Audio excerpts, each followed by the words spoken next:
ಬ್ರಹ್ಮಾನಂದಂ ಪರಮಸುಖದಂ ಕೇವಲಂ ಜ್ಞಾನಮೂರ್ತಿಂ ದ್ವಂದ್ವಾತೀತಂ ಗಗನಸದೃಶಂ ತತ್ವಮಸ್ಯಾದಿಲಕ್ಷ್ಯಂ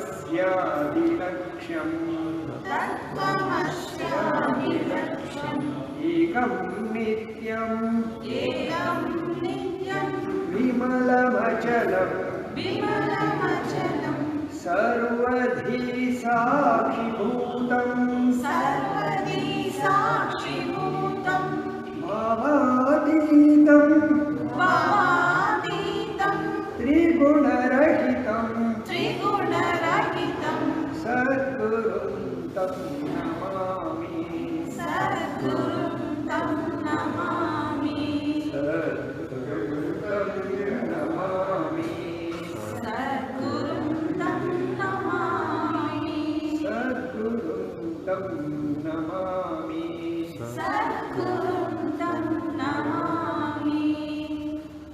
ಈ ಮಂಕುತಿಮ್ಮನ ಕಗ್ಗದಲ್ಲಿ ಮಂಕುತಿಮ್ಮನ ಕಗ್ಗ ಯಾಕೆ ಮಂಕುತಿಮ್ಮ ಹೆಸರು ಬಂತು? ಯಾಕೆ ಹೆಸರು ಬಂತು? ಡಿ ವಿ ಜಿಯವರ ಮನೆ ದೇವರು ತಿರುಪತಿ ತಿಮ್ಮಪ್ಪ, ಶ್ರೀನಿವಾಸ ದೇವರು Venkateshwara, Tirupati Timmappa. So Timma D V ಜಿಯವರು ಎಲ್ಲರ ಕಡೆ ಎಲ್ಲರಲ್ಲೂ ಭಗವಂತನ ನೋಡ್ತಾ ಇದ್ದಾರೆ, ಆದರೆ ಎಲ್ಲರೂ ಮಂಕಾಗಿದ್ದಾರೆ. ಒಬ್ಬ ಜ್ಞಾನಿಗೆ ಎಲ್ಲ ಕಡೆ ಪರಮಾತ್ಮ ತತ್ವ ಕಾಣ್ತಾ ಇರುತ್ತೆ,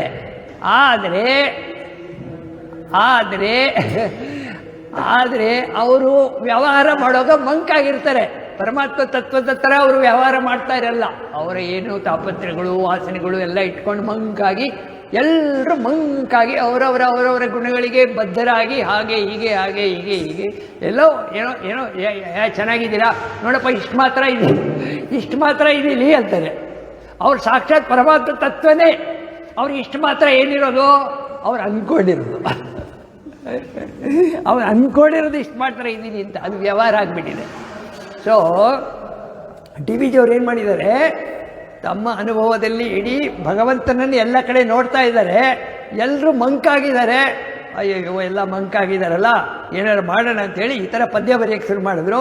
ಒಂದೊಂದೇ ಪದ್ಯ ಬರೆದು ಮಂಕುತಿಮ್ಮ ನೀನಿದಲ್ಲ, ನೀನಿದು, ನೀನಿದಲ್ಲ, ನೀನಿದು, ನೀನು ಮಂಕುತಿಮ್ಮ, ನೀನು ಅಲ್ಲ, ಮಂಕಲ್ಲ, ನೀನು ಪರಮಾತ್ಮ ತತ್ವ ಅಂತ ಪ್ರಶ್ನೆಗಳನ್ನು ತಾವೇ ಹಾಕ್ಕೊಂಡು ಆ ಪ್ರಶ್ನೆಗಳಿಗೆ ಉತ್ತರ ಮಾಡಿ, ತತ್ವದ ಉತ್ತರ, ಪರಮಾತ್ಮ ತತ್ವದ ಮೂಲಕ ಉತ್ತರ, ಶಾಸ್ತ್ರದ ಮೂಲಕ, ನಮ್ಮ ವೇದಾಂತ ಸಾರದ ಮೂಲಕ ಉತ್ತರ ಕೊಟ್ಟಿದ್ದಾರೆ. ಸುಮ್ಮನೆ ನಿಮಗೆ ಉತ್ತರ ಕೊಟ್ಟರೆ ನೀವು ಒಪ್ಪಲ್ಲ. ನಿಮ್ಗೇನು ಆಧಾರ? ಉಪನಿಷತ್ತು, ಭಗವದ್ಗೀತೆ, ಬ್ರಹ್ಮಸೂತ್ರ, ಈ ಥರ ತತ್ವಗಳ ಮೇಲೆ ಆಧಾರ ಇಟ್ಕೊಂಡು ಪದ್ಯ ಬರೆದಿರೋದು ಇದು.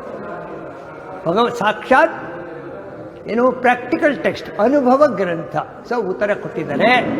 ಆದ್ದರಿಂದ ಈ ಕಗ್ಗವನ್ನು ಪಾರಾಯಣ ಮಾಡ್ತಾರೆ. ಬಹಳ ಸುಲಭವಾಗಿದೆ, ಕನ್ನಡದಲ್ಲಿದೆ. ನಮಗೆ ಬಾಯ್ಪಾಠ ಮಾಡಿದರೆ ಏನು ಅನುಕೂಲ ಅಂದರೆ, ಒಂದು ವೇಳೆ ನಿಮ್ಮ ಮನಸ್ಸು ಯಾವುದೋ ಒಂದು ಕ್ಷಣ ಏನೋ ತಳಮಳಗೊಂಡ್ರೆ ಕಗ್ಗ ಬರುತ್ತೆ.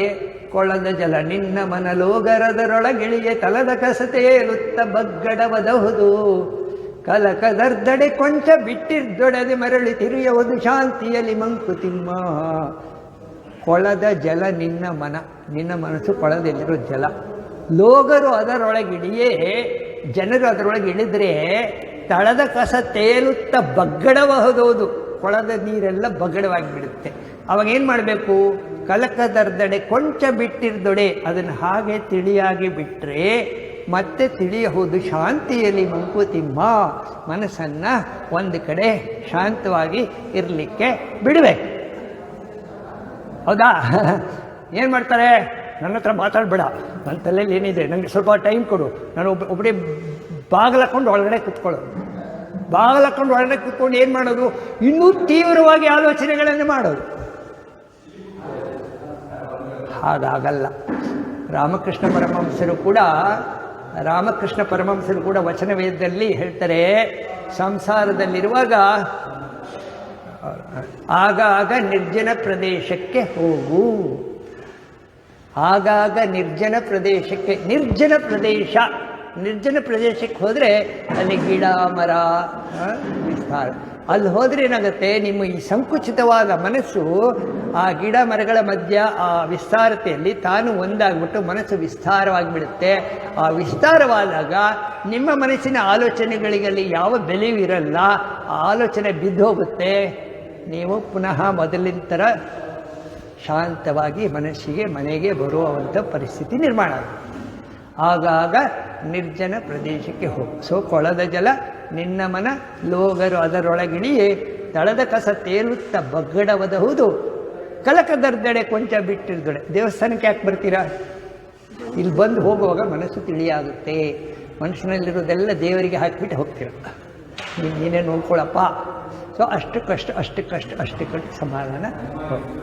ಸೊ ಶ್ರೀ ವಿಷ್ಣು ವಿಶ್ವಾದಿಮೂಲ ಮಾಯಾಲೋಲ ದೇವ ಸರ್ವೇಶ ಪರಬೊಮ್ಮ ಎಂದು ಜನಂ ಆವುದನ್ನು ಕಾಣದೊಡಂ, ಕಾಣದಿದ್ರೂ ಕೂಡ ಅಲ್ಟಿಯಂ ನಂಬಿಹುದೋ, ಭಕ್ತಿಯಿಂದ ನಂಬಿದ್ದಾರೆ. ಆ ವಿಚಿತ್ರಕ್ಕೆ ನಮಿಸು. ನಮ್ಮ ದೊಡ್ಡವರು ಹೇಳಿದ್ದಾರೆ, ಹಿರಿಯರು ಹೇಳಿದ್ದಾರೆ, ಶಾಸ್ತ್ರಗಳು ಹೇಳ್ತಾ ಇದ್ದಾವೆ, ದೇವರಿದ್ದಾರೆ, ನಂಬಬೇಕು. ನಮಸ್ಕಾರ ಮಾಡಿ ನಿಮ್ಮನ್ನು ನೀವು ಅರ್ಪಿಸ್ಕೊಳ್ಳಿ. ಸೊ ಕೊನೆಯ ಕಗ್ಗಕ್ಕೆ ಬನ್ನಿ. ಮೊದಲನೇ ಕಗ್ಗ ಗೊತ್ತಲ್ಲ, ಶ್ರೀ ವಿಷ್ಣು ಶುರು ಮಾಡಿದ್ದಾರೆ. ಕೊನೆಯ ಕಗ್ಗ ನೋಡಿ. ಸೊ ನಾವೇನು ಮಾಡಿದ್ದೀವಿ, ಕಗ್ಗ ಯಾಕೆ, ಮಂಕುತಿಮ್ಮ ಯಾಕೆ, ನೀವೆಲ್ಲ ಮಂಕಾಗಿದ್ದೀರಾ. ಪರಮಾತ್ಮ ತತ್ವವನ್ನು ತಿಳ್ಕೊಳ್ಳಿ. ಆ ಪರಮಾತ್ಮ ತತ್ವವನ್ನು ನಿಮಗೆ ತಿಳಿಸ್ಲಿಕ್ಕೆ 945 ಕಗ್ಗಗಳ ಮೂಲಕ ಪ್ರಯತ್ನ ನಡೀತಾ ಇದೆ. ನಮಗೆಲ್ಲ ಸ್ವಲ್ಪ ಅನುಭವ ಬರ್ತಾ ಇದೆ. ಡಿ ವಿ ಜಿಯವರು ಏನು ಅನುಭವಿಸಿದರೆ ಆ ಮನಸ್ಥಿತಿ ಸ್ವಲ್ಪ ಆವಾಗ ಬರಲಿಕ್ಕೆ ಶುರುವಾಗಿದೆ. ಆದ್ದರಿಂದ ಇದು ಒಳ್ಳೆ ಗ್ರಂಥ, ಇದನ್ನು ಪಾಠ ಮಾಡಬೇಕು, ಬಿಡಬಾರ್ದು, ಹಿಡ್ಕೋಬೇಕು. ನಮಗೇನೋ ಸಿಕ್ಕಿದೆ ಇಲ್ಲಿ. ಚಿನ್ಮಯ ಮಿಷನ್ನಲ್ಲಿ ಉಪನಿಷತ್ತು, ಭಗವದ್ಗೀತೆ ಅದೆಲ್ಲ ಓದಿ ಎಲ್ಲ ಬಂದಮೇಲೆ ಈ ಕಗ್ಗ ಓದ್ತಾ ಇದ್ರೆ ಅಲ್ಲಿ ಓದಿದ್ದೆಲ್ಲ ಇಲ್ಲಿದೆಯಲ್ಲ, ನನಗೆ ಬೇಕಾಗಿರೋ ರೀತಿಯಲ್ಲಿ ಇದೆಯಲ್ಲ, ಬಹಳ ಸುಲಭವಾಗಿದೆ. ಅಷ್ಟೇ ಅಲ್ಲ, 4 ಜನರಿಗೆ ಉಪಯೋಗ ಆಗಲಿ. ಕೊನೆಯ ಕಗ್ಗ ಬನ್ನಿ. 945 ಶರಣುವಗು, ಶರಣಾಗು. ಜೀವನ ರಹಸ್ಯದಲ್ಲಿ, ಸತ್ವದಲ್ಲಿ. ಜೀವನ ರಹಸ್ಯ ಗೊತ್ತಾ ನಿಮಗೆ? ಜೀವನ ಎಲ್ಲಿಂದ ಬಂದಿದ್ದೀವಿ, ಎಲ್ಲಿ ಹೋಗ್ತೀವಿ ಅಂತ ಯಾರಿಗೂ ಗೊತ್ತಿಲ್ಲ. ಅದು ರಹಸ್ಯ, ಅದು ಹಾಗೇ ಇರಲಿ. ಅದಕ್ಕೆ ಶರಣಾಗಿ, ಅದು ಭಗವಂತ ಅಂತ ತಿಳ್ಕೊಳ್ಳಿ. ಅದಕ್ಕೆ ಶರಣಾಗಿ. ಶರಣುವಗು ಜೀವನ ರಹಸ್ಯದಲ್ಲಿ, ಸತ್ವದಲ್ಲಿ. ಶರಣು ಜೀವನವ ಸುಮವೆನಿಪ ಯತ್ನದಲ್ಲಿ. ಜೀವನವ ಸುಮವೆನಿಪ ಯತ್ನ, ನಮ್ಮ ಜೀವನವನ್ನು ಹೂ ಮಾಡುವಂತಹ ಯತ್ನ. ಅದಕ್ಕೆ ಶರಣಾಗು. ನಾನೇನಾದ್ರು ಮನೇಲಿ ಕೆಲಸ ಮಾಡ್ತಾ ಇದ್ದರೆ ಭಗವಂತನ ಕೆಲಸ ಮಾಡ್ತಾ ಇದ್ದೀನಿ, ಭಗವಂತನನ್ನ ಮನಸ್ಸಲ್ಲಿ ಇಟ್ಕೊಂಡು ಕೆಲಸ ಮಾಡ್ತಾ ಇದ್ದೀನಿ, ಭಗವಂತನ ಸೇವೆ ಮಾಡ್ತಾ ಇದ್ದೀನಿ. ವಿಸ್ತಾರವಾದ ಮನಸ್ಸಿನಿಂದ ಮನೆಯ ಕೆಲಸ ಮಾಡೋದು. ಶರಣುವಗು ಜೀವನ ರಹಸ್ಯದಲ್ಲಿ, ಸತ್ವದಲ್ಲಿ. ಶರಣು ಜೀವನವ ಸುಮವೆನಿಪ ಯತ್ನದಲ್ಲಿ. ಮನೆ ಕೆಲಸವನ್ನು ಮಾಡುವಾಗಲೂ ಕೂಡ, ಯಾವುದೇ ಕೆಲಸವನ್ನು ಮಾಡೋ ಕೂಡ ಅದನ್ನು ಇನ್ನೂ ಉತ್ತಮ ಮಾಡಲಿಕ್ಕೆ ಪ್ರಯತ್ನ ಮಾಡೋದು. ಭಗವಂತನ ಮೇಲೆ ಹೆಸರಿಟ್ಟು ಮಾಡೋದು. ನಾನು ಮಾಡ್ತಾ ಇದ್ದೀನಿ ನೋಡು, ನಾನು ಬಂದ ಮೇಲೆ ಹಿಂಗಾಯಿತು, ಅವ್ರಿಗೆ ಗೊತ್ತಿರಲಿಲ್ಲ, ನಾನೇ ಮಾಡಿದೆ, ಎಲ್ಲ ನಾನು ಹೇಳ್ದಾಗ ನೀ ಕೇಳಬೇಕು.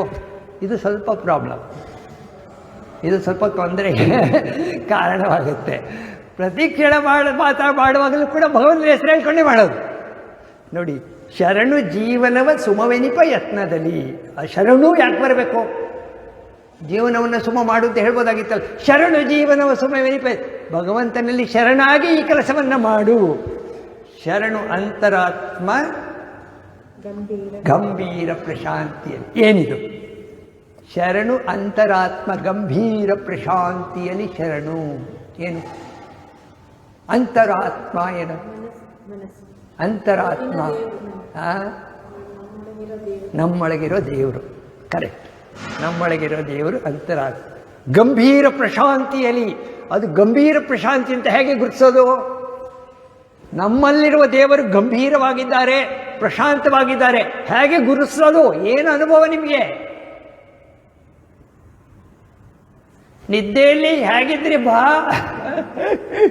ನಿದ್ದೆಯಲ್ಲಿ ಗಂಭೀರ ಪ್ರಶಾಂತಿಯಲ್ಲಿದ್ರಾ? ವಿಸ್ತಾರವಾಗಿದ್ರಾ? ಮತ್ತಿನ್ನೇನು ಭಗವಂತನಾಗೇ ಇದ್ರಿ ನೀವು.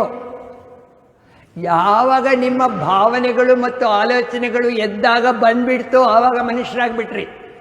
ನಿದ್ದೆಯಲ್ಲಿ ನೀವು ಭಗವಂತ ಸಾಕ್ಷಾತ್ ಪರಮಾತ್ಮನೇ. ಆನಂದ ಬುಕ್ ಆನಂದಮಯ ಪ್ರಾಜ್ಞ ತೃತೀಯ ಪಾದ. ಭಗವಂತನ ಮೂರನೇ ಅವಸ್ಥೆ ಪ್ರಾಜ್ಞಾವಸ್ಥೆ, ಆನಂದಮಯ. ಬರೀ ಆನಂದವೇ ಅಲ್ಲಿ. ನೀವು ನಿದ್ದೆ ಮಾಡಲ್ಲ, ನಾಯಿ ನಿದ್ದೆ ಮಾಡಿದ್ರು, ಒಂದು ಕಳ್ಳ ನಿದ್ದೆ ಮಾಡಿದ್ರು, ಒಂದು ಹುಲಿ ನಿದ್ದೆ ಮಾಡಿದ್ರು, ಎಲ್ರಿಗೂ ಆನಂದವೇ. ಆನಂದದ ಪರಮಾತ್ಮ ತತ್ವ ಗಂಭೀರ ಪ್ರಶಾಂತಿಯಲ್ಲಿ, ಎಲ್ಲರಿಗೂ ಪ್ರಶಾಂತಿ, ಎಲ್ಲರಿಗೂ ಗಂಭೀರ. ಎಲ್ಲಿ? ನಿದ್ದೆಯಲ್ಲಿ. ಅದು ಪರಮಾತ್ಮ ತತ್ವ. ಎಚ್ಚರಕ್ಕೆ ಬಂದ ಕೂಡಲೇ ಆಲೋಚನೆಗಳು, ಭಾವನೆಗಳು ಈ ಗಂಭೀರ ಪ್ರಶಾಂತತೆಯನ್ನು ಮೀರಿ ನಮ್ಮ ಶಕ್ತಿನೆಲ್ಲ ಹೊರಗಡೆ ಹಾಕ್ತೀವಿ.